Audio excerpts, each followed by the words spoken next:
when it comes down to it, at the end of the day, all I care about is winning. And when I see things that players do that are detrimental to winning, it very much sticks with me.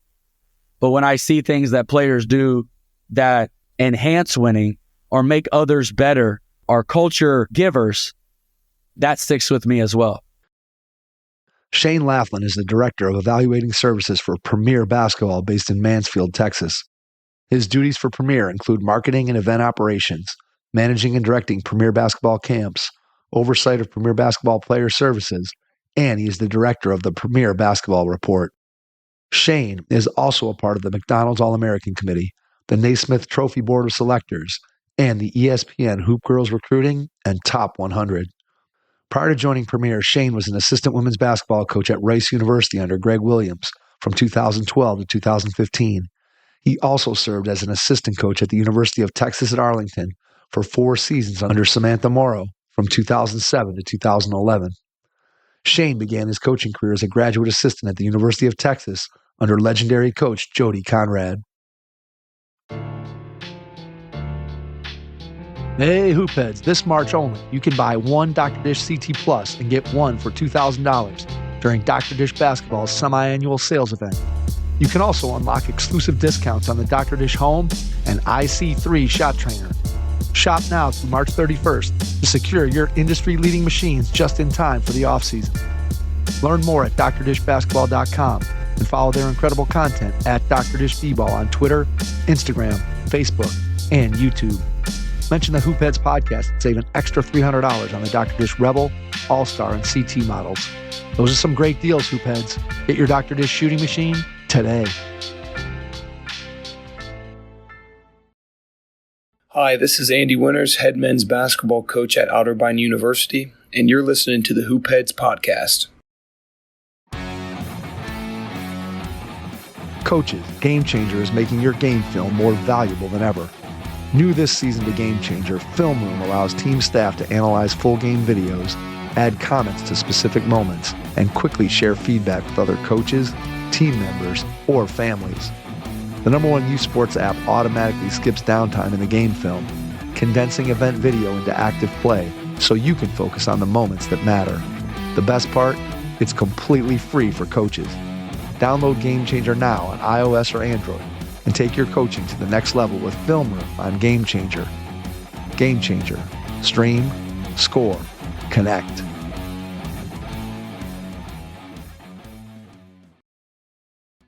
Grab your notebook and pen as you listen to this episode with Shane Laflin, Director of Evaluating Services for Premier Basketball.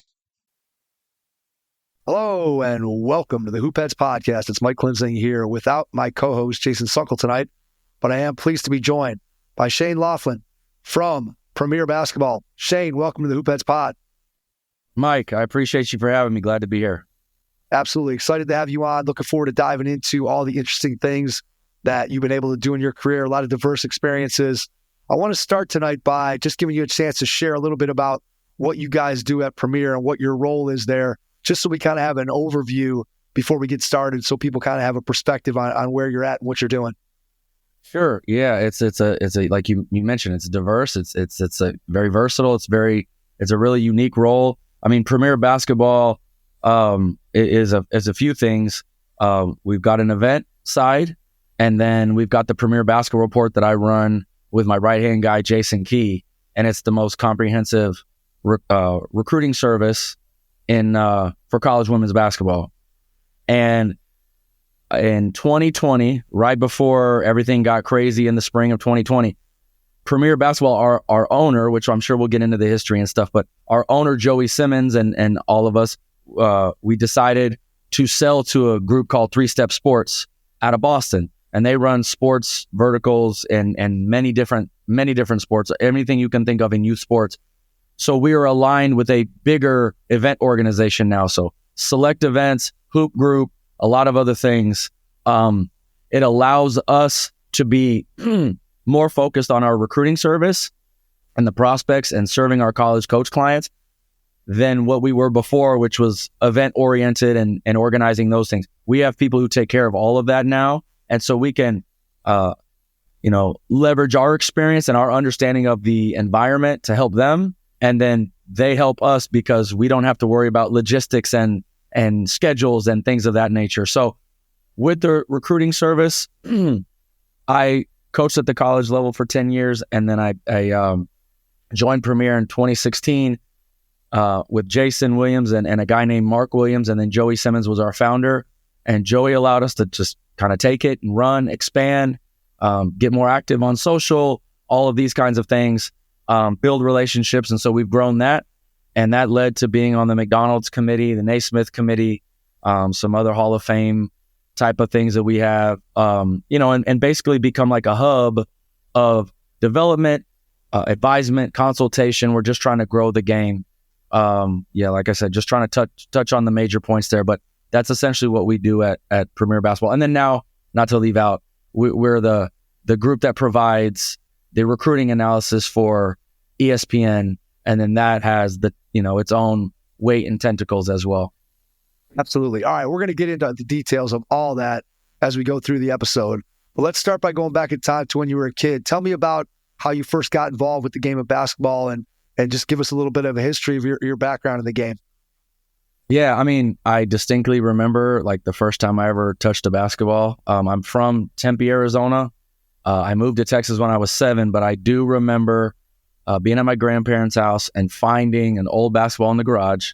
And I had, messed around in the yard and done stuff and, throwing a baseball, football. Like I was an active kid. We played outside all the time, whatever. But I'm 5 years old, find this like flat old leather ball. We pumped it up, walked it down to the park. The park is called Estrada Park. And I literally know where I shot my first bucket. And when I go back to Phoenix, whether it's for Nike TOC or to see family or for meetings or to go to college games or whatever, I leave the airport and I go to Estrada Park and I take a picture. It's therapeutic. It's a thing I do. I'll never forget it.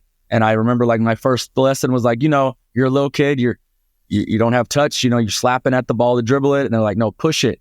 And I'm like, oh, got it. Okay, I get that. And it's indelible.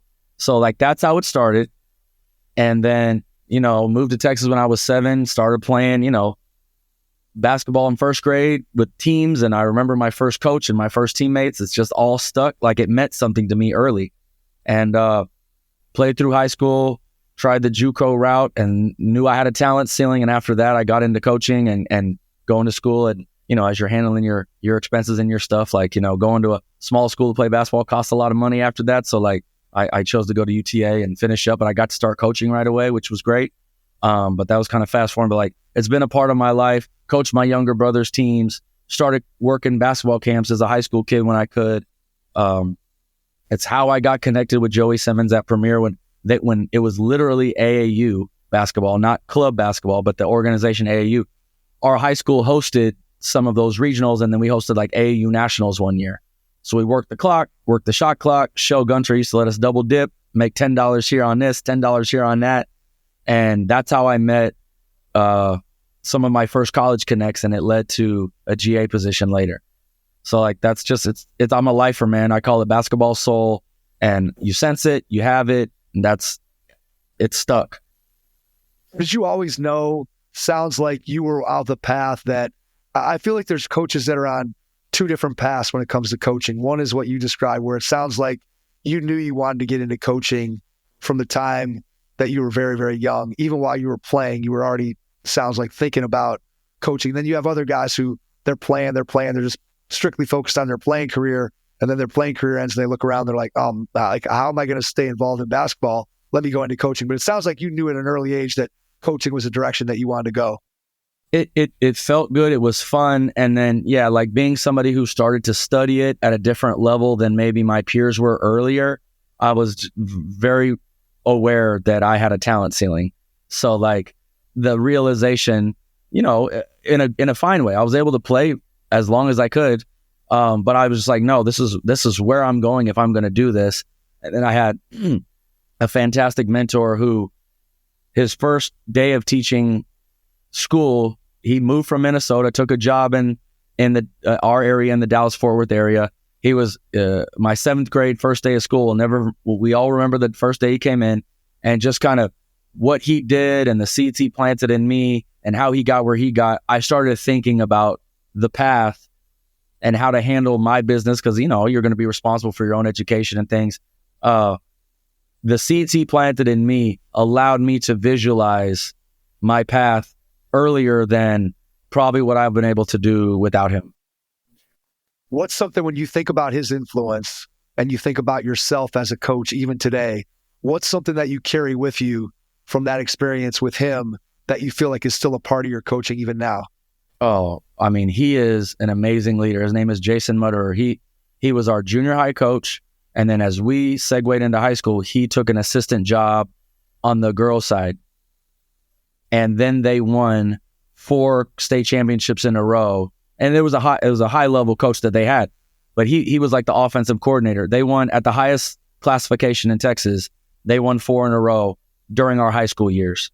And watching his leadership grow, his intentionality with leadership, not just basketball coaching, but leadership and connecting with people, and just, again, really just how he treated us made you want to be better and be better at what you did, and then set goals and go get them.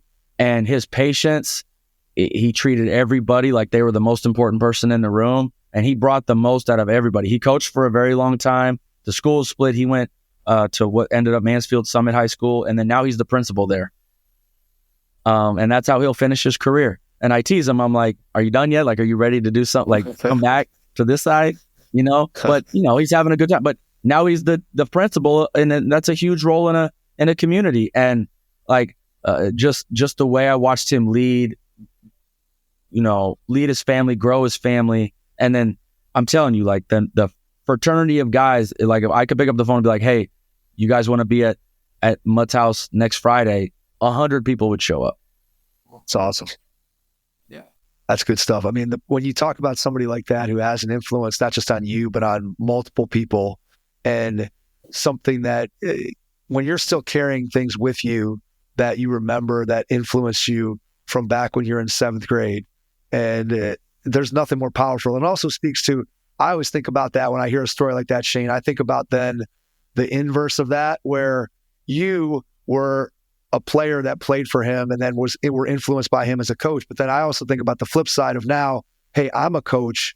I've got to remember that there are kids out there that I'm having that same, at least, opportunity to impact right now. Hopefully I'm having that impact. There's no guarantee that I am, but that's something that I always try to keep in mind whenever I'm coaching, is that my impact, what I do, that's an opportunity for me to impact a kid who, look, they may remember something that I said and be a 50-year-old man or a 50-year-old woman and still remember something that Coach Mike said back when they played for me when they were in 6th grade or 7th grade. And that's something I always try to be mindful of. And I'm sure that's something that you are mindful of as well. Absolutely. Those foundational things. And you appreciate it in the moment. And it's like it gets seasoned. Like, you appreciate it deeper the more experience you have. And then, like everything else, hindsight's a great teacher. And looking back at how they did it and all those things, you can only aspire, like you said, to try to leave some of those marks. And it gives you the patience and the heart and the humility to get that done. And it makes you better. And you're absolutely right. Texas Arlington, were you thinking when you graduated that you were going to go the college route? Was there a thought of following your mentor into high school coaching and teaching, or just what was the thought process? Or was it more, hey, I got done, let me just see what kind of opportunities are out there in front of me? What was the plan? So when I was headed into college, the summer before it was time to go to the first semester, I was working one of the AAU tournaments that I referenced. We hosted actual AAU nationals. So everybody was there, all the best players, all the top coaches, etc. And I met Karen Aston, who is the assistant coach, associate head coach, and lead recruiter at the University of Texas. And we just struck up a conversation. They were recruiting, there was familiarities because they were recruiting people from our high school. Aaron Grant, who's now an assistant at West Virginia, was the point guard of those 4 years state championship that I referenced. So McDonald's All-American, high level, all of that. So, we had been down to games and this and that. And then, so there was familiarity. I say all that because, like, talking to her, she was also similar in that vein. It was like, well, you sound like you love the game. We always want good energy down. You should come work our camps in the summer. And so after my freshman year, I went and worked a couple of weeks of basketball camp for Jody Conradt and Karen and another assistant, Kathy Harston. And it really planted a seed, because then we'd stick around at night and play pickup with the players, and you start seeing how it goes. You know, they're your peers, they're same age, whatever. And so you feel it and you're like, wow, this is excellent. And like, yeah, you're getting out of, you know, South Arlington, Mansfield, Texas, and going down to Austin, right? So like a glimpse into like the real world, and it kind of plants a seed. So, you know, you're thinking about, man, maybe you could do it at this level, but you got to get really good. Like, you got to start studying. So I, you know, try to finish out, like I said, capped out playing a couple years. And then I had a chance to coach at Grace Prep Academy as I went to UT Arlington as an undergrad. And so I started coaching at Grace Prep Academy. I met a coach named Chris Hall. He gave me the opportunity to coach the middle school program. So I really got to start doing that. Coached through my 2 years at UT Arlington as an undergrad, and worked the camps in the summer. And my last year, Coach Conrad came up and just said, hey, when do you graduate? And I said, oh, I'm going to actually finish early in December. She said, okay, well, let me know when you graduate. No explanation, no whatever, just a directive. Got it. No problem. Don't ask questions, right? She's a legend. So I finished up in December, started grad school that spring semester and education. And I was like, okay, I'm going to start studying for the LSAT. I'm going to have my bachelor's in history and political science, and then start this education master's. But I'm going to start studying for the LSAT. I'm going to give myself a chance. It's going to be law school, finish my master's, and go the high school coaching route with Coach Mudd, who didn't have an opening at the time. And of course, in my mind, I'm like, well, I'm not coaching for anybody else. So I'm going to go to grad school, like literally. And then when I let Coach Conrad know that summer, like, okay, you said to let you know when I graduated. Well, I graduated. She looks at me and she said, well, if you can get in, you can come be a GA for us. And I'm like, losing my mind, right? And then I go look and I'm like, well, the application date was like February. But I had really good grades. I had a really good GRE score. And she swears she didn't make any calls. But I got in for the fall semester and got in, let her know, packed up, found a place sight unseen, and moved 5 days later. Like, it was a wrap. And so I had a few paths set up for me. But in the back of my mind, I knew, like, if I got an opportunity to do something like that, I was going to do it. But in my wildest dreams, I didn't know she was going to say that to me. Women's side, didn't matter. It was just a matter of which one presented an opportunity. Yeah, and I had become invested with them, and like I said, I mean, through just the eyes of our community, had a really strong women's program growing up. We played all together. Like, I just wanted to coach, and then being around them and the level they did things, and they invested in me before I even got there at Texas. Like, the relationship that they built. I mean, we still talk to them. Like, I just saw Coach Conrad the other day. I live in Austin. I'm back in Austin now.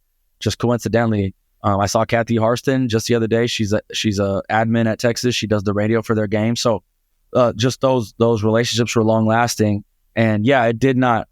I didn't even think about that. I had thought about the boys' side. Had gotten with Coach Mutter's program. I had seen some recruiting and the way things went on. I was like, man, it's a little rough on that side. And then going to Texas, I got to spend as much time with Rick Barnes' staff as I did with ours. He was amazing. And yeah, to me, it was a totally different ball game. Like, it's brutal. And but yeah, my opportunity, I didn't even blink.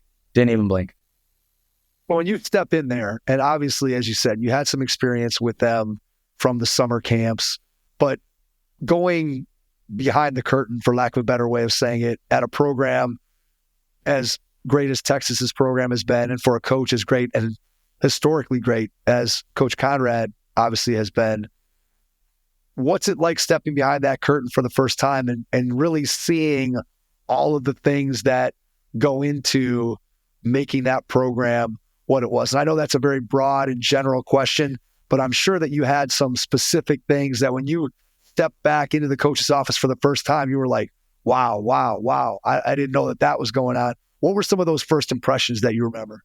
Yeah, it was intimidating, because like, I'm sitting there thinking about how much I'm thinking about what's in between the lines, right? And then like, yeah, recruiting and learning a little bit about recruiting, but you really don't know. You don't know till you're in it. And before I moved, so like I got it, I found out I could go, I packed up my stuff.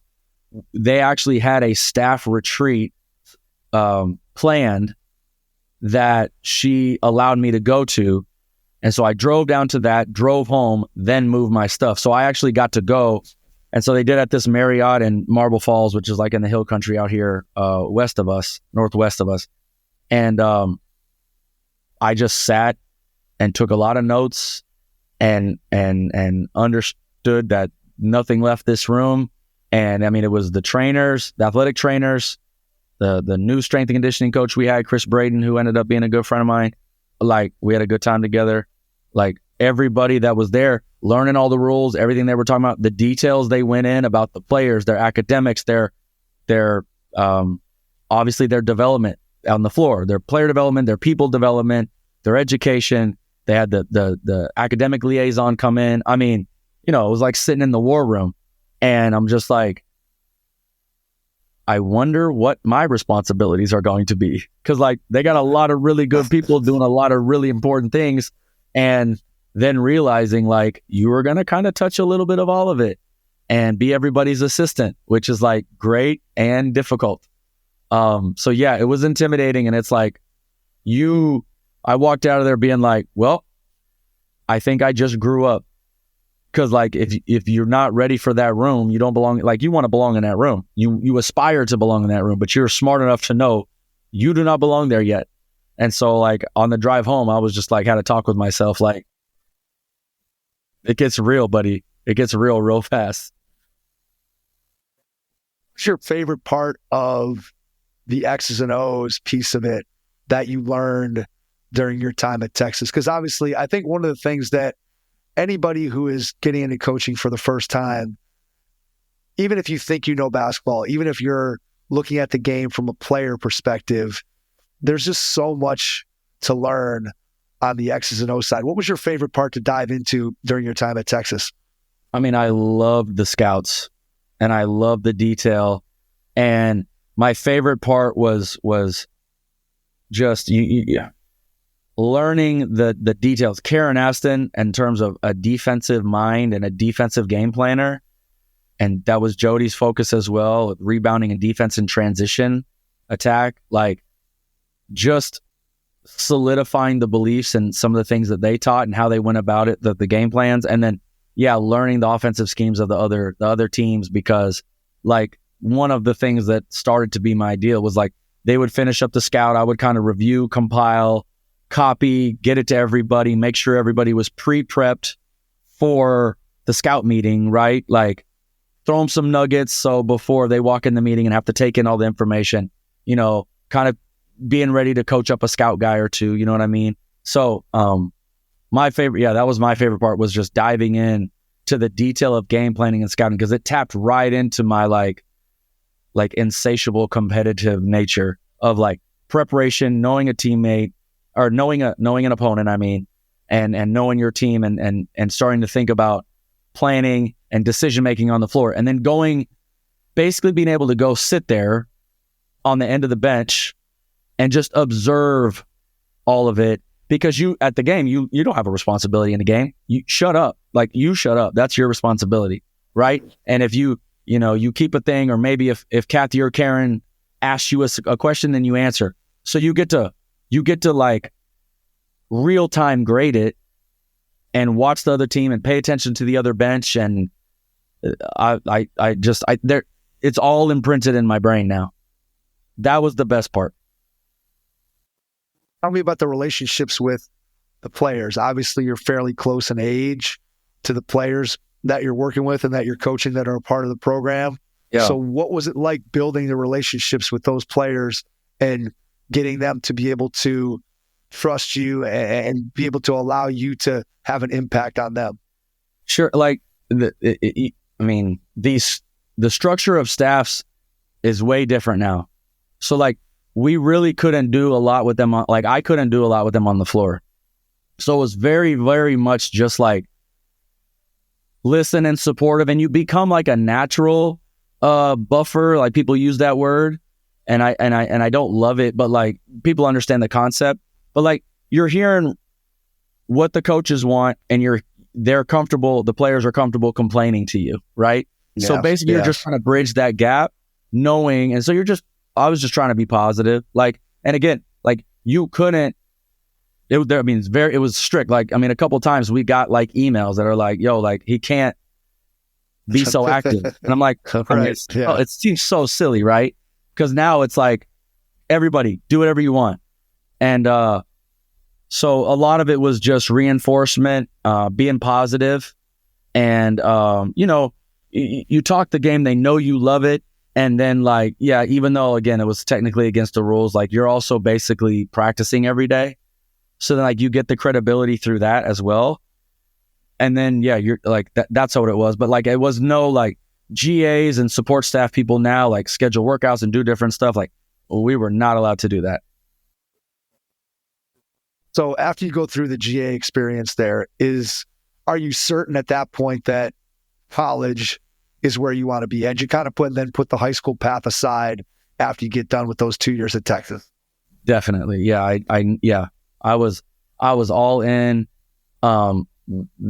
again, with all the experiences that Jody and Karen and Kathy and then Travis Mays and Clarissa Davis, right? So all the things I learned from them, Chris Polanski, like just I felt ready to go and I felt confident, and they had, allowed me to go to Final Four as a network, and then we hosted the first rounds of the NCAA tournament that year. So then I built some relationships with the teams we hosted, and just starting to branch out. Like I was very tunnel visioned and doing what we were doing. And, then you learn, you're like, well, you better meet a couple people because you can't stay here for forever. And then of course, Jody retires. So then it's like, you definitely can't stay here for forever, So, cause of course your dream is like, you want Karen to get a head coaching job and stuff to move around, and you end up the whatever, but yeah, I was locked in. That's all I wanted to do. So you end up back at your alma mater. How does that happen? So I referenced the state championships that our high school won. So that coach, Samantha Morrow, took the UTA job. And so I had a couple interviews set up, and I was driving to one, and I kept in touch with her also with Coach Mutter as well. And she calls me as I'm driving or traveling to one of them, and she was like, "Hey, just whatever you do, don't take the job on campus." And again, it's another one of those situations where no real explanation. And I'm just thinking like it's advice, right? Like, don't do it there. You got a couple things set up, like let it, sleep on it, basically is what I think that is. Right. And I'm like, okay. And she's like, in fact, why don't you want to come on your way home? Like, it's out of your way a little bit, but like detour and maybe come through and let's have a talk. And I'm like, okay. And then she tells me she's in the process and has been offered, and then asks me, would I do it? And I'm like, hell yeah, I'll do it. Like, absolutely. So that's how it happened. When you get there and you work for somebody there that you obviously have some experience with, and that you had previously had a relationship and understanding about that. So what was your role in your first year there as an assistant? I mean, I took on the brunt of recruiting organization. So I was the recruiting coordinator, whatever title. And then she trusted me with the offense because she was very defensive minded. And then again, the pipeline, because of Coach Mutterer being basically her offensive coordinator, and she knew through conversation, because I worked her summer camps and all that stuff as well, she understood where my mind was, and it was the offensive side, although I did go get a great education at Texas defensively. So it balanced out for her, which made her happy. So she gave me the reins for the offense. And so I was implementing that, handling basically like player development planning in terms of just the papers, the organization, the materials, whatever. How we kind of did that. And until Aaron Grant, who I referenced earlier, got done playing with the Houston Comets, and then she came in, and then we had another assistant, Lindsay Wilson, who was there from the previous staff. But so we kind of did a lot until Aaron got back, and then we had our full staff.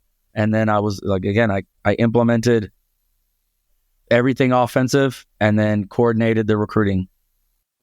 Who was your biggest influence from an offensive philosophy standpoint? Where did you draw in terms of what you wanted to do at the offensive end of the floor? Who did you take from that you built your offensive philosophy from? My foundation of my offensive philosophy and understanding came from Jason Mutter, period, end of story. And then as I got into college and got to see a lot of things, I started studying a lot of what Gail Gueston, of course, was doing at Duke. I started studying what Gino was doing at Connecticut with the triangle, and then kind of like the hybrid kind of triangle into the Princeton and some lifted triangle. They kind of ran a little bit of a hybrid stuff. A lot of transition philosophy from Jody. We were at Texas, so Oklahoma was really good at that time. So Sherry Cole had bigs and shooters and spacing, and so a little bit of that. And then I got a hold of I just referenced this the other day, that Gino put up a clip, or UConn put up a clip of them in 2003 running some triangle actions. And I was like, this is kind of when I fell in love with it. And then I went and got like the actual like coaching clinic DVDs of him, Tara, and like I said, I had studied Gail at Duke because they were really hot at that time. Obviously, Gail was the next coach at Texas after us. So like, it was a lot of that. And then some of it was just like stuff I had started writing down with my imagination and watching games. Like I literally had all of that still, and I still have it. So just tinkering and putting it together and wanting to play fast but penetrate, believing in paint touches and spacing and taking open threes maybe. And again, I'm not giving myself too much credit because it came from other people, but like a little bit earlier than the major three revolution, that's hit, and just started playing. And we inherited a really good team with some good guards. We had good freshmen. And so we were able to play fast and get paint touches and create open shots, and created a share it and good to great shots, and understood. And we had a really well-balanced team. And the most important thing is we had fours who could shoot it. So that really helped. And so I kind of played into like how I was starting to see the game. And I grew from there. And then again, from scouting and what you save and then scripting plays against teams, like you evolve and you just get better.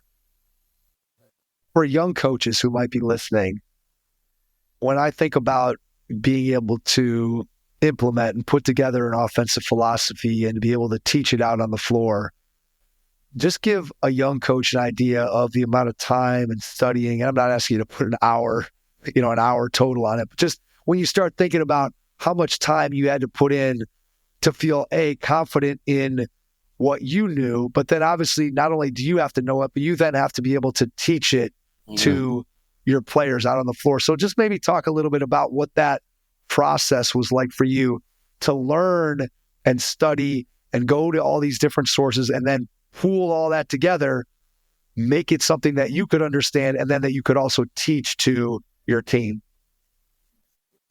This sounds so like cliche or something, but when I got to Texas, that's all I did. That's all I did. I didn't do anything else. I worked out. I left this out. Rick Barnes had a heavy influence on that as well. I was thinking all the women's stuff. Spending time with Rick Barnes when he had Kevin Durant and that recruiting class, and he allowed me in any and all practices. He allowed me in the film sessions and different things that if I could do it, like that's all that I did was study and prepare and think about when it was my time to teach or think or have a philosophy, right? Like I wasn't having one, I was developing one. And so how much time does it take? From the time I was at UT and before that, really, that's all I did. And then to the time it was time to cut my teeth and really be good at UTA and be responsible. Even then, that's all I did. I studied basketball constantly. I worked out, I slept, I saw my family, and I studied basketball. That's it. And so it was just a deliberate effort. And like I was very, very aware, and I say this to this day, was I working as hard as anyone that I knew and maybe more? You better believe it. Did I feel like I had a real job? Absolutely not. And so like, it's what I wanted to be doing. So it's in order to feel confident, it's what I wanted to do. And I had kept notebooks and stuff with me all the time because there was always something. And if it didn't leave, like I'd wake up in the middle of the night. If I didn't write it down, you weren't falling back asleep. It's just all that I did. And that's not hyperbole. That's not some like, oh, you can't do it because you didn't do it like me. No, it's all I wanted to do. And it's all I did. That's the preparation that it took. And then getting a hold of resources or having access to practices are now on the recruiting trail, being able to strike up conversations with these coaches that I've been watching for years. Like I was in heaven. That's all I did. I mean, I believe it. And when you're young and you're single and you have the opportunity, you love the game. And I think that's a very, very common theme with coaches, especially breaking in on the college level, right? That you're a classic example of, you kind of put feelers out there. You were working camp, you were doing all those things. Then you take a GA job, you work your butt off. You're working with great people. And then those people support you as you go on because you've put all the time in and they see the effort that you put into it. And that's how you end up progressing in your career. And I think sometimes people outside of coaching have this misconception that you just automatically walk into a job and then boom, hey, Shane was at Texas. And so now it's just his career is going to be automatic because he has that on his resume. And I don't think people necessarily who, again, aren't in coaching don't necessarily understand how much work and effort it takes to be able to continue to excel at what you do, because there's so many people out there that are doing exactly what you just described. Like they're working 24/7 to try to figure out ways to beat those teams that are on their schedule. And so I think that that's a great, great piece of advice for coaches who want to get started at the college game, that the best thing you can do is just work your butt off early in your career and learn as many different things about the game, learn from as many different mentors and coaches as you possibly can. And if you do that, you're going to put yourself, you don't guarantee anything, but you're certainly going to put yourself in a good position to be able to succeed moving forward without question. Yeah. No, I mean, well put. And like not lost on this whole thing. You heard like the path and like some of it was a little serendipitous. Like I am extremely fortunate. Right. That some of the things happened that they did, or I was at a place. And some of it was that like striking up a conversation with Karen Aston, like literally walking up to her in the stands and just being like, I should do this. I don't even remember thinking about it. I just did it. So a lot of it is very, very, very, very fortunate, but also controlled my controllables. Like you said, I worked. Tell me about the decision to go to Rice. Yeah, I had met Greg Williams on the recruiting trail, and he was like a older guy, and he had a very vast experience. He had been in the WNBA, he had been around different women's professional leagues. He was always fun to talk to on the road, and his assistant Jay, and like they were fun, and there was an opportunity. And it was a prestigious institution. I mean, it is a prestigious institution. And he did things differently than, just talking to him. I could tell like there was an approach here and years of experience that, we could learn from. And Jay Cross, his close assistant, played professionally, played in the W, very connected, was a very good player, just great energy. And, so then, I had met him and we had just kind of kept in touch. Nothing intentional. It was kind of like networking, but not intentional. It's one of the things people ask me, like in hindsight, what would I have done differently? And I'm like, I guess I would have networked more, but like I was too tunnel vision to do that. Like I was trying to beat if we're sitting on the baseline, hopefully you're in recruiting, like you're at the right baseline. So you're competing with these people. And I had to learn how to not lead with competitiveness as like a personality trait. That took a very long time. But like I didn't network for like I wasn't thinking like that. I just wanted to beat them. But Greg was one of the ones that I actually had, just like I said, kept in touch with. And whether it was intentional on his part or whatever, I can't answer that. But so it was it was time to go. I had been through a rough patch right there personally. My dad had passed right before I went to Rice. He had about a 9 months to year long, really tough battle with cancer, and I don't know. It just seemed like it was lined up, and that's what I was doing next, and I felt good about it, and that's where I went next. What area do you feel like you grew the most when you were at Rice? Absolutely the meticulous scouting, like the nuanced details, like, and at first you're like, wow, that's a lot, Greg, like that's a lot, but it still grows you, right? And then very individualized player development. Like we had done individual work and stuff at UTA, but we'd work them into groups and actions, and we'd do a little, whole part whole type of, those kinds of things. But he had a different way in different parts of the year. And again, the rules were different there. Or then it wasn't as much full team practice as early. You were very, very limited. Groups of 4, if I'm not mistaken, for 2 hours a week at a certain point, whatever. And it soon changed. But so he had some things he did with them individually, teaching, like getting the jump shot out of them, teaching them how to get a mid-range jump shot. He was very much believed in that from his time at the pro level. So I learned a lot about that. And then he was a very old school eval guy. So like when he went out on evals, he came back he charted everything. And so just, where that stuff's relevant, it is not something I did out, and he charted everything. If he was in a game in the summer, he knew the stats. He came back from a high school game, he wanted to know the stats. So just a different view like that, very, very, very meticulous and detailed. But he was very, very, very detailed in the scouts. How did your experience recruiting at your various stops eventually play into what you're doing now at Premier? Obviously, the two things are not exactly the same, but the evaluation of players and being able to understand their strengths and weaknesses, what level they might fit at, with which program, with which coach.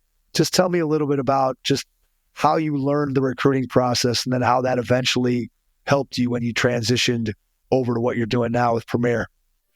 Yeah, so, being at those places, you go, again, I wasn't out recruiting at Texas, but I had built relationships with people when they came on campus and had campus visit responsibilities. And then they allowed me, of course, the meetings, the strategy, all of the phone calls, all of the things. I had access to the notes and all these things. So you go from Texas where you're, the year I got there, they had signed 5 McDonald's All-Americans, and then to UTA, which is not doing that. So you're evaluating like even into like the late signing period, right? JUCO, even those kinds of things.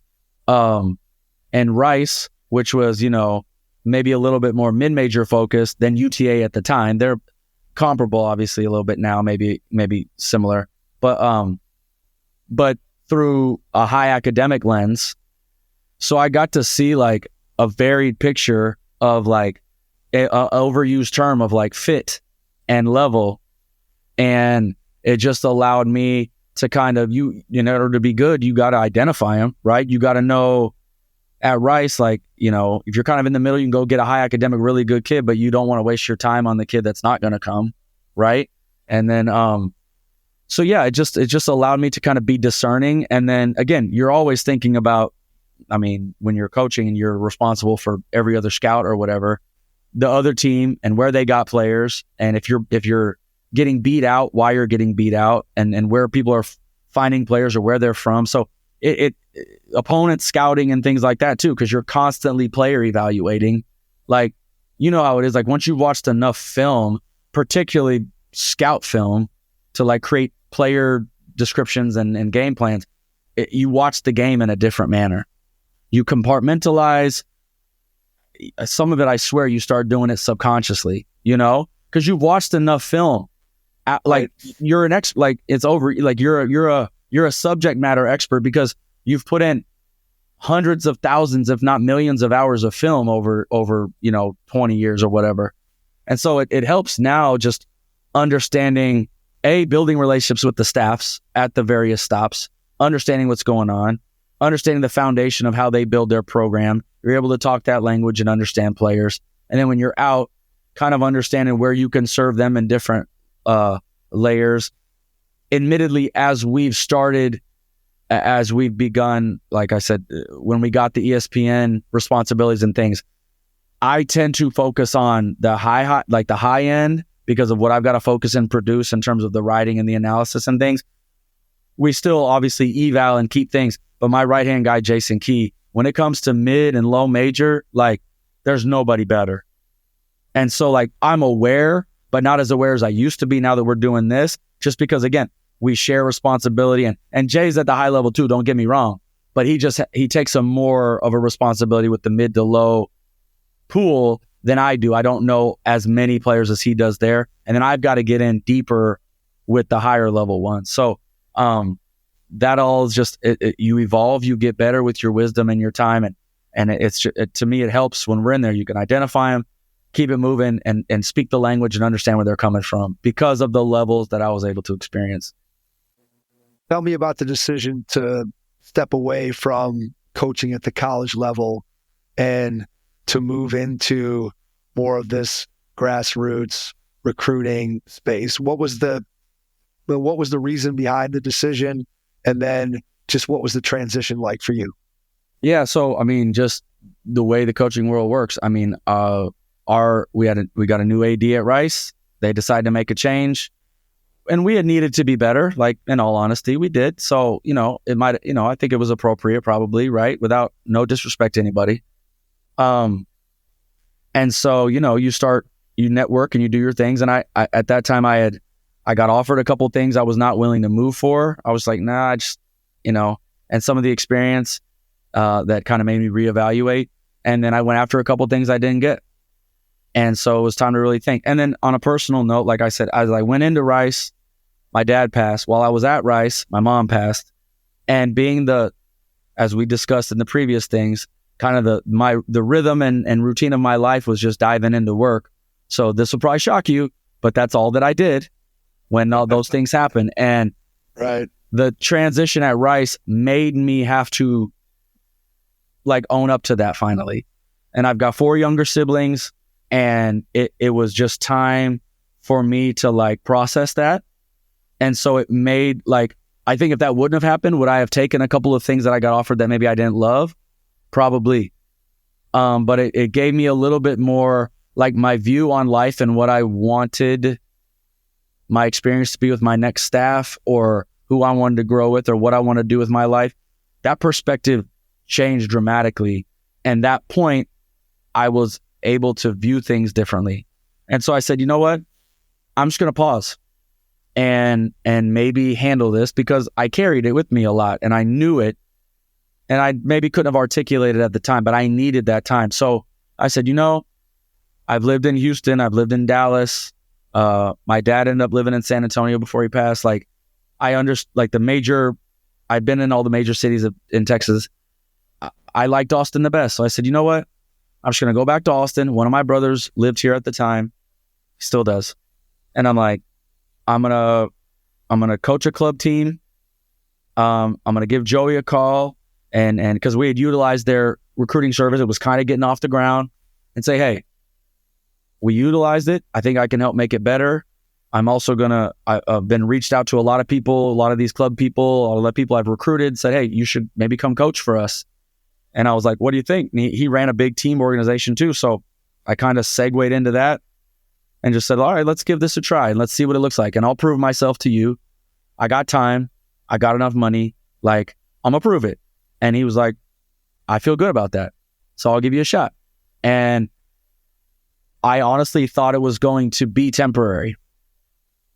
And then I started really enjoying it. Building a group that we had with Jason Key at the time and Mark Williams and Joey was a great mentor with the teams and the way this side functions the teams, the tournaments. He was running humongous tournaments at the time. I said, it's freedom. I'm traveling. I'm learning basketball.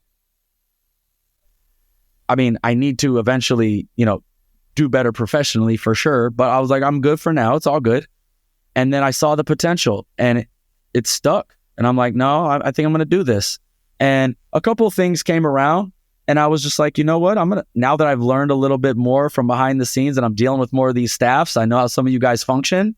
And I like the potential. And my right-hand guy, Jason Key, there's something about our connection that was very encouraging. And I just saw potential in it. And just like players, it was really hard for me not to see that through. And then we got the McDonald's thing, which elevated our status a little bit and connection and different things. And then with the fortuitous moves of 3-Step and ESPN really opened up things. And then it was like, oh, we got something on our hands, I think. And so here we are. Now, I'm transparent with everybody. Do I always have the itch? And people ask me, would you coach? I said, would I rather be on the floor every day teaching? Sure. But that's not what that is every day. So I'm never going to say never, but we feel good now and we've worked hard enough and established ourselves with some stuff, some foundational stuff that now we're working towards being able to be on the floor again some more. We're going to do some things in June, get on the floor. We run Wooten 150, get on the floor. I've been doing a lot of consulting with club teams. Like it gets me on the floor and I get that itch. And my goal is now to get back on the floor some and do what I'm good at there. And so all of it, it's fulfilling. And we've been able to grow, and it's been so many opportunities now with some tech opportunities, a couple apps with Cerebro Sports with analytics or Pro Shot X with shooting.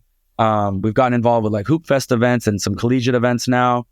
So I'm expanding my professionalism, I guess you could say, but still basketball is the foundation.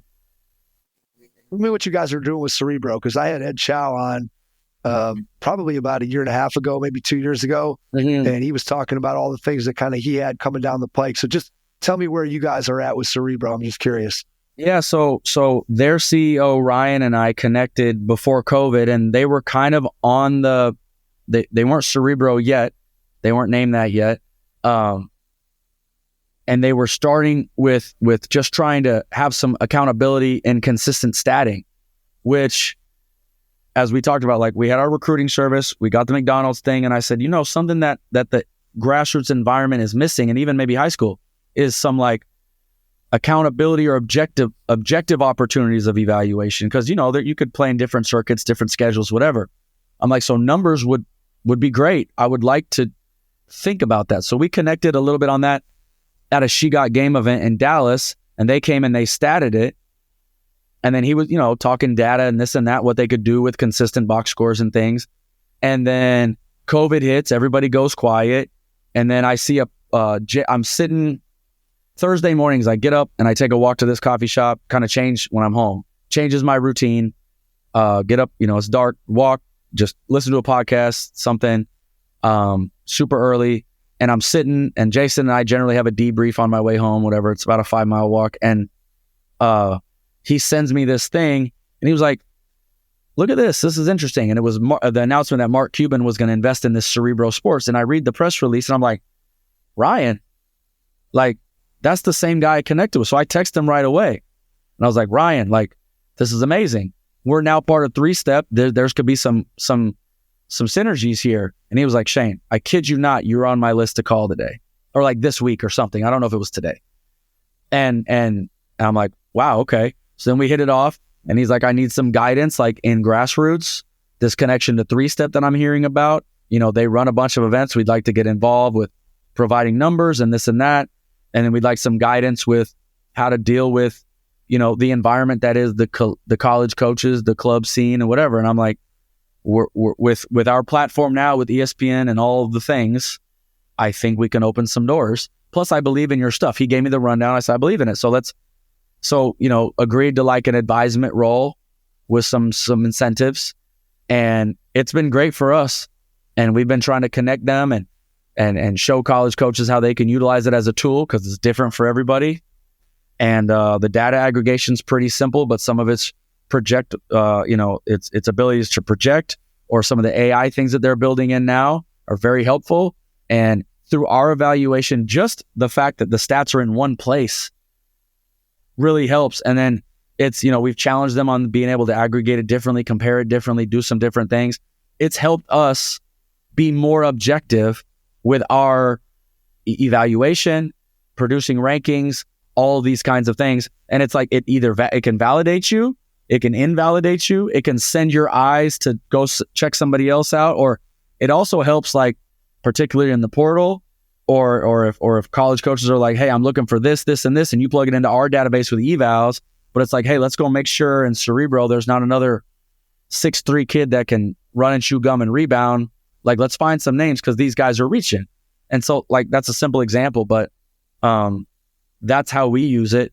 And we use it with college programs as we, talk to their staffs about their current teams. Obviously, when the portal hits, it's humongous. And then also like some international recruiting, things like that. We plugged in like the U17 stuff this year, where we had a meeting with Meg Barber, who coached the U17 team. And we put all the teams and the names into Cerebro that she was preparing for, and just kind of painted an early scout picture before they did like the scouting and stuff. So we utilize it like that as well. Completely different than what it even was 5-6 years ago, I'm sure. And I can't even imagine what it's going to look like 5 or 6 years down the road as AI continues to be able to expand, and what you guys are going to be able to do on the technology side of it to supplement what you do the old school way by looking at tape and watching players in person and using your expertise to be able to evaluate. When you think about the success that you guys have been able to have at Premier since you got there, what do you think are 2 or 3 keys to that success? What do you guys do really well that sets you apart in terms of what college coaches are looking for from a scouting report? And just, again, what makes you guys different, better, successful at what you do? Well, the most important thing is our philosophy, and it's not just like a rule. It's just the way we function. We are a team. We do not function well and have the success or be able to take on the things that we take on without our whole. Our whole is greater than the sum of our parts, far and away. So that's how Jason and I and the people that we rely on work with our evaluations, with our other guy, Kenneth Pinnell, and then our legend of a guy, Bob Corwin, who's 77 years old and is a machine. So that's the first thing, is we are a team and we value each other. And in terms of, and so then we share experience. We're not afraid to challenge each other. And then it's a people business first and foremost. So you've got to take care of your clients.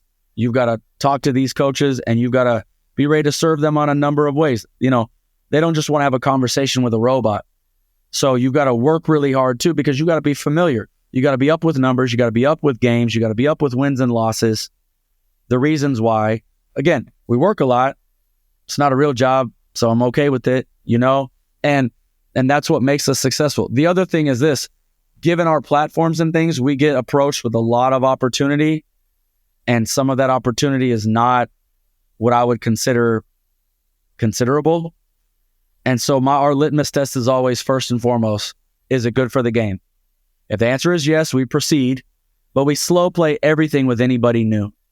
Because if you're not along our wavelength of growth of the game and serving people and player development and intelligence and wanting to be better and like competitiveness, like I'm sure I rub some people the wrong way, but I'm competitive. And so like you want foxhole people, right? And so you test them. And if they don't quite make it, then we just keep it moving. And like, that's not judgment. It's just works for how our team works, and it's good for our business. And so we've been very delicate in that decision-making of who we align with and who we support. And then when we do, we hold those people accountable. And It's not an ego thing. It's just an accountability thing. It's a responsibility thing.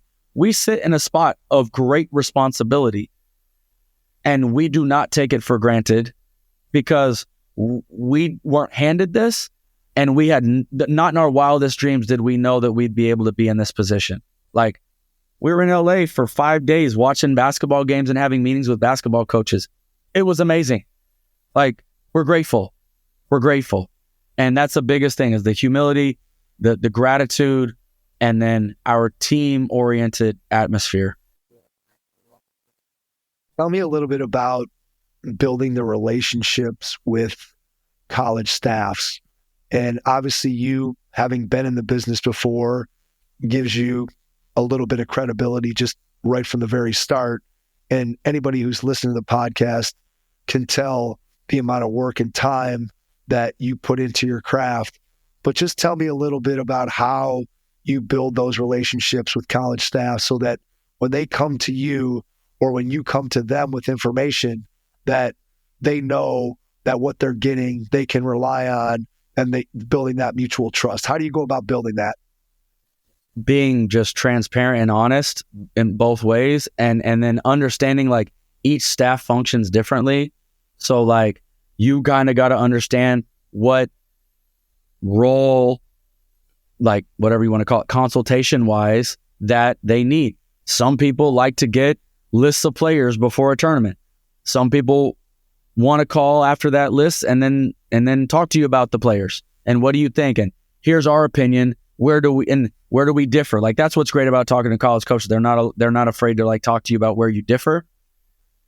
And so you learn, they learn, whatever, and you kind of get in a cadence for like how you serve each staff.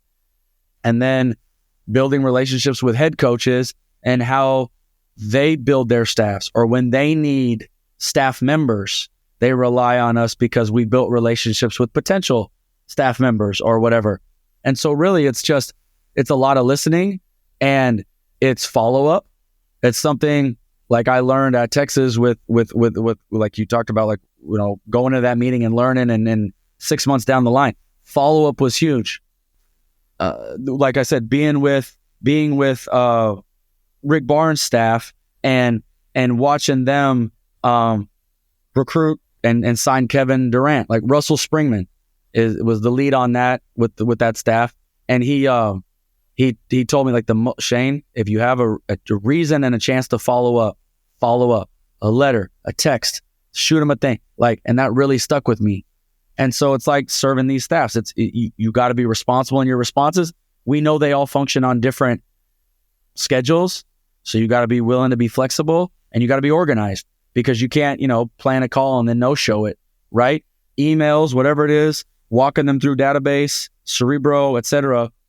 It's consistency and learning the people. It's the people business. And again, I'll say I give a lot of credit to Jason Key when it comes to the new and upcoming staffs and the new coaches and the trust that he has with them. Again, I end up filling a role that deals with maybe more head coaches and some other things that I do that Jason doesn't do.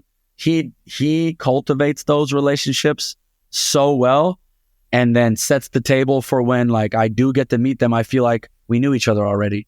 It's uncanny how he does it, and it's crazy how we do it very seamlessly. I'm very grateful, but also like it's unbelievable. I'm still trying to understand it myself. What do you think is the key on the other side of the equation with the evaluation of players? So we just talked a little bit about the relationship with staffs and how important that is. Tell me about the evaluation of players and what are your keys to success on that side of it? Yeah, again, it's understanding basketball, like X and O wise, systematically, pattern wise, what players have worked with what people, and that includes like personality wise, and understanding like kind of what programs and things fit with certain coaches and their pipelines. And they know that for the most part, but they also want new blood too, right? So understanding that, and then being able to talk through and with the player, a coach, or if you're like, hey, I think this is a player, for you or whatever, and getting down into the, just using like a simple example, like getting down into the details about a player, you have to be willing to hear them tell you like, no, I don't agree with you, and next, moving on, which is fine. But But you again, just like you learn the people, you learn the program, you start to understand how they function and where they're successful and what kind of players they're successful with, and not just like numbers wise, but like kind of people and culture that they're building. So much like talking earlier about scouting and filing things away, you get a little bit of a feel when you've put in this much work, when you've got the foundation and understanding of how to do it effectively and efficiently with these staffs. And you kind of get to know them. You do. You just kind of get to know. And, sometimes you leave a phone call feeling like, you were in the recruiting meeting, like you just get it. Okay, we get the vibe here. Let's go. And again, Jason and I share that stuff. So then sometimes before we have conversations with staffs, we're prepped because we get, we have daily basically rundowns of, our experience and what we're learning and what we gain from conversations. How do you evaluate the intangibles of a player? Obviously, you can watch some of their physical talent. You can watch what they can do on the floor when they're playing in a basketball game. But as you've just described, right, a lot of what leads to a player's success or failure is what type of person are they beyond the basketball court, and can they fit into a particular program's culture? So how do you evaluate those intangibles when you're watching a player? I mean, a lot like, a coach would as they watch practice. I mean, I kind of watch that. I watch, again, you're watching high school and club basketball.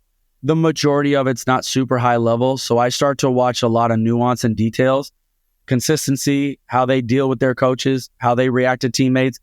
I have the opportunity a lot of times when I talk to these high level players that maybe are playing on high school teams that obviously don't have the players that have the same level. And I'm like, look, it is your job to make people feel better and more accomplished as a player, more capable as a player. You need to establish leadership. You're going to be in that role very soon. You're going to be the new guy, or you're going to be the guy that's not as good when you walk on campus. So like, it's going to benefit you, but I challenge players with that all the time. So I watch for those natural things, the competitiveness, consistency, how they deal with refs, how, you inevitably see how they deal with their parents. You start feeling a lot of that. You definitely don't get it for everybody. I often talk to these coaches when we're just theoretically talking about players or who's better and who's whatever. And I said, this one probably comes down to like the interview portion, like the NFL, the NFL combine or any draft. I'm like, this one's going to come down to like, I would like to spend 30 minutes with this player and understand them better, which they get to do in recruiting. So I'm like, that important finish of that race has a lot to do with their conversations with that player to answer the things that you're talking about. But I definitely pay attention to it, because when it comes down to it, like at the end of the day, all I care about is winning. And when I see things that players do that are detrimental to winning, it very much sticks with me. But when I see things that players do that enhance winning or make others better or are culture givers, that sticks with me as well. And like, there's a lot of film available now. And if it's not on NFHS or YouTube or Huddle, like live stream, there's not a high school coach in America that won't send me game film. And so you get to watch a lot. And I watched, I think, 5 states worth of games yesterday, or not 5 states worth, but like I watched games from 5 states. Right. And Understood. I wrote down some notes like about a player from Nevada that I'm just like, this kid sees the floor, team oriented, picking up people when they're on the ground. And I get to rewind. Like I didn't see it live, but I saw, I got to send it back. So I'm always watching for that, because this was a particular player that's like, they're mid-major, but I could see a P4, think about it. And if they're going to be that P4, because it was a smaller guard, they better have those intangibles. So I noticed it and I wrote it down, because I'm like, no, she's doing it. And I saw a little bit of it in the summer. She had a summer team that overachieved. I watched this film. They were in the state championship. Well, that wasn't an accident, So you see it like you can't help it as a coach when you think of team building and winning, and then your responsibility to these staffs that's obviously what they want to do. It's always in the forefront of my mind. Yeah, those characteristics that you can pick out, right, in a player that through your experience lead to winning, and that create a cohesive team environment. Somebody who's a great teammate, when talent is equal, the person who's a great teammate is going to be a much better fit in 99.9% of the programs that you can steer them to. And then obviously when coaches know that you're going to steer them those types of players, that to me is really, if I'm a coaching staff, that's what I'm looking for, somebody that I can trust with the evaluation of those intangibles. You talked a little bit about the fact that now with the platform that you guys have, that you have a lot of people approaching you with opportunities. So if you look back over your time at Premier, what's the best opportunity that was brought to you that you guys took advantage of? And just tell me a little bit about that. Oh man. I'm gonna try to think of a few. I mean, one of the things that's been really rewarding is aligning and doing a lot of work with the Wootens. It started through McDonald's, and then they also run a coaches clinic, which we did a Dallas weekend in that. We actually did an online one during COVID too. So we've worked to, for long standing with Morgan, it was, 50 years, and it was men's coaches and the occasional women's coach. And now we try to have women's coaches as representation a little bit every year. And so that's been fun. And from that, we started the Wooten 150, which basically tries to get the best players in one spot. Just kind of give it an objective evaluation, competitive thing, and bring in some people who can enhance their knowledge both on and off the court. So that one stands out, and it's a no-brainer like that. But we aligned on a lot of things, and now they feel like family. And then just through that, talking basketball, their coaches network through the camps that they run back east, meeting some of their people, that's been so rewarding. And then like it was through 3-step, but because of common philosophy, like aligning with like our events network of our people who run now the Premier events and Select Events basketball, and the ability to go create an independent circuit, which was kind of needed on our girls' side. That's been very rewarding. And then some of the shoe brands and things we've been able to do, like I was able to coach a Eurocamp team with Adidas, which was an experience I'll never forget. Was able to be at Elite 24 last year with Under Armour and be on the floor a little bit and do those kinds of things. That was amazing. And then Cerebro's one of them. The Hoop Fest connection with Glenn Smith has been one of them. And this thing hasn't launched yet. I don't want to it's not my place to give a lot away, but this Pro Shot X, which is a shooting app with some AI, some pretty phenomenal AI capabilities. That's different than anything I've ever seen. That's kind of the next one that I'm looking at. And then, connecting with some agencies and being able to get behind the scenes on some things, like with Wasserman, with Lindsay Kagawa-Colas and her team, like those things, like, yeah, we worked hard, but obviously they don't come unless we're sitting with our platforms, and being able to learn the professionality of other people and those things. Those are the most rewarding things that pop off on the top of my head. All right. Final 2-part question. Then that last answer kind of leads directly into this question. So part 1 of the question, when you look ahead over the next year or two, what do you see as being your biggest challenge? And then the second part of the question, when you think about what you get to do day in and day out, what brings you the most joy? So your biggest challenge and then your biggest joy. The biggest challenge looking at right now, I think, is the overarching changing landscape in college sports. And so do I think we're going to navigate it? Well, I do. We've got a great support structure. I was on with our CEO of 3-Step this morning, and also kind of our comparable person with the UC report, which is the football side and they run a comprehensive scouting report that's unbelievable with football. And so we are looking to make our product and our marketing and our things better. And we actually started that process this morning, and set up a series of meetings and plans to get some things rolling there. But it's just the changing environment of college. Like, we're entering into this era of kind of semi-pro status. and budgets change and athletic departments change and functionality changes. And we have to adapt with what that means in terms of advisement with players and new things. And so our challenge is to continue to adapt in that. I feel good with how we're doing that. And it's not a challenge that we're afraid of. We actually feel very good about it because of our foundation of knowledge and work. And the thing that brings me joy, the most joy every day, is the people that I get to work with that care about me enough to know like how important this is to me and how important it is to them, and the fact that we're aligned on that, and that when we want to make something happen, or we need some good juice, or we need some positivity, that pour into me, and know that like one of my things over the last couple of years has been to intentionally get back on the floor, and they're helping me do that.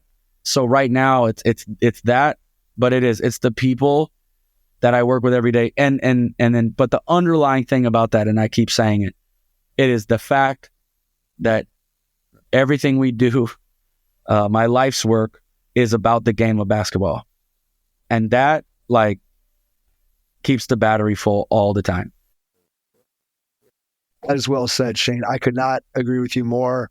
I think about what we do here with the pod, and that's certainly been my motivation. And I say it all the time that whatever meager amount of love I'm giving back to the game of basketball through this, I can never, ever even come close to repaying what the game of basketball has given me in my life, from the people to my experiences to the relationships to just about everything in my life in some way, shape, or form. I can tie it back to the game. And so I can completely relate to that sentiment that you just shared.